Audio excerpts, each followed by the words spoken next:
Assalamualaikum warahmatullahi wabarakatuh. Halo semuanya, selamat datang di channel saya. Kembali lagi bersama saya Hardianti Hasanah Putri, mahasiswi Pendidikan Bahasa dan Sastra Indonesia dari Universitas Riau. Di video keempat ini, kita akan membahas mengenai teori strukturalisme dan analisis karya sastra melalui pendekatan teori strukturalisme.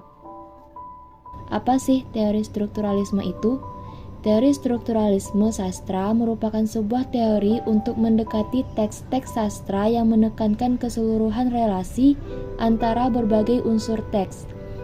Strukturalisme mengupayakan adanya suatu dasar yang ilmiah bagi teori sastra. Pada dasarnya, sebuah karya sastra dibangun oleh unsur yang membentuknya. Pendekatan struktural merupakan suatu pendekatan awal dan penting dalam sebuah analisis karya sastra. Strukturalisme sastra adalah pendekatan yang menekankan unsur intrinsik yang membangun karya. Oleh karena itu, dengan tidak adanya analisis melalui struktural, maka intrinsik dalam suatu karya sastra tidak dapat dikaji secara dalam. Analisis struktural terbagi dua, yaitu struktur fisik dan struktur batin. Struktur fisik meliputi diksi, yaitu pemilihan kata yang dilakukan oleh penyair.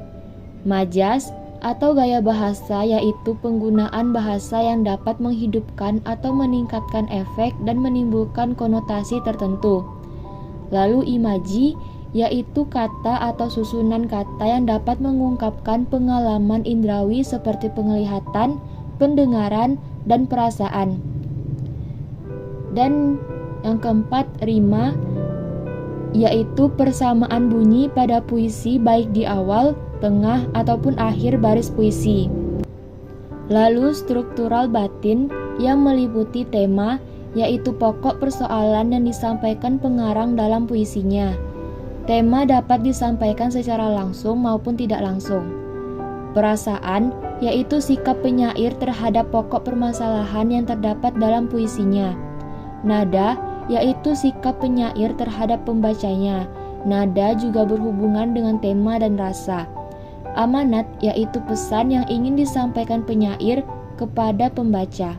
Baiklah, agar lebih paham, kita akan menganalisis pendekatan teori strukturalisme pada puisi Penerimaan karya Chairil Anwar.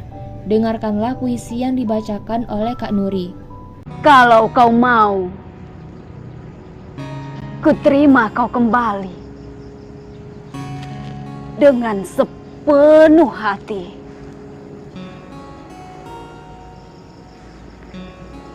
Aku masih tetap sendiri. Ku tahu kau bukan yang dulu lagi.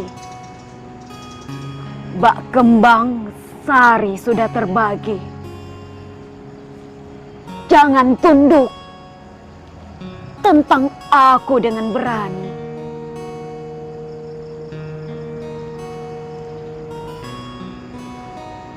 Kalau kau mau, kuterima kau kembali. Untukku sendiri, tapi sedang dengan cermin. Aku enggan berbagi. Baiklah, kita akan menganalisis struktur fisik pada puisi Penerimaan karya Chairil Anwar tadi. Yang pertama, diksi. Terdapat beberapa kata yang memakai konotasi seperti bak atau bagaikan, kembang sari, yaitu wanita perawan, tunduk atau malu, tentang artinya menemui, cermin, yaitu alat pantul atau bayangan. Yang kedua, majas. Majas yang digunakan adalah majas personifikasi, yaitu majas yang menggambarkan benda mati seolah-olah hidup, seperti pada bait ke-6, yaitu sedang dengan cermin aku enggan berbagi. Yang ketiga, imaji. Imaji yang dipakai dalam puisi Penerimaan ini adalah imaji visual atau penglihatan, seperti kau bukan yang dulu lagi, jangan tunduk, dengan cermin aku enggan berbagi. Yang keempat, Rima. Puisi ini memiliki rima yang sama karena seluruh baris pada puisi ini berakhiran huruf I dari awal hingga akhir. Lalu kita akan menganalisis struktur batin pada puisi penerimaan ini. Yang pertama, tema. Tema yang diangkat oleh Chairil Anwar pada puisi penerimaan yaitu tentang percintaan, tentang seorang lelaki yang masih menerima kekasihnya kembali meskipun sang kekasih sudah bersama orang lain. Yang kedua, perasaan. Rasa yang ada pada puisi ini adalah rasa semangat, pengharapan dengan sedikit kecemasan pada setiap baitnya. Yang ketiga, nada. Pada puisi penerimaan ini, Chairil Anwar menuangkan perasaan harap-harap cemas dan ketegasan, pengharapan yang ia rasakan dikarenakan pada dasarnya ia masih mencintai kekasihnya yang dulu. Yang keempat, amanat. Amanat pada puisi ini yaitu jangan pernah menduakan seseorang yang mencintai dengan tulus dan tanpa pamrih, karena ketika ketulusan itu ternodai, maka akan ada yang terluka. Sekian dulu pembahasan kita mengenai pendekatan teori strukturalisme. Sampai jumpa di video selanjutnya. Wassalamualaikum warahmatullahi wabarakatuh.